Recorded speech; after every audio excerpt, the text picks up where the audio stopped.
I'd like to thank my colleague Senator Mullen for this. I think it's an excellent amendment. That's why I'm supporting it. But it's more complex than perhaps even Senator Mullen might have outlined. And I think you touched on it there. We talked about the local authorities. I have a lot of concerns about the Land Development Agency, but one of the things I do see in relation to all of this is this new master register of all our lands. It's quite extraordinary that we have the local government auditors constantly challenging local authorities in their audit reports about their registration and balancing their properties and their registered properties. We have some local authorities who have property they don't even know they own.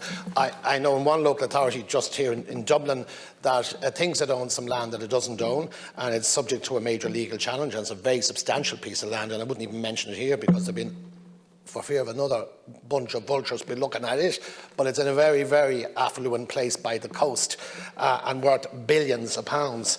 And so we have really a load of issues there in relation to it. But if our planning authorities are doing their job properly, remember, they have the registers, they have the maps.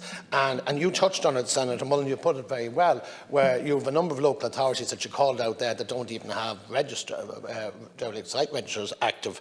And we know there are derelict sites, there are sites there that are not used, are vacant sites. We know that local authorities have sites all over the place that are not utilised. We know that harbour and port companies have lands that are underutilised. We know that Irish Rail has very substantial lands all from Wexford all the way up to Drogheda that could be utilised and are underutilised.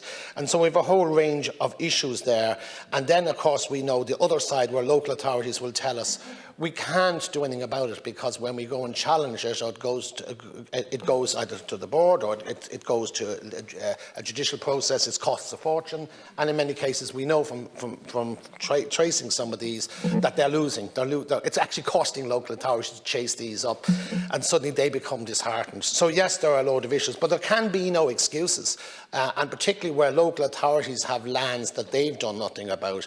And I think of loads of places where local authorities have protected structures on substantial pieces of land, and of course then a protected structure is within the curtilage or the attendant grounds of that building, and there's limitations to that. So what they do nothing.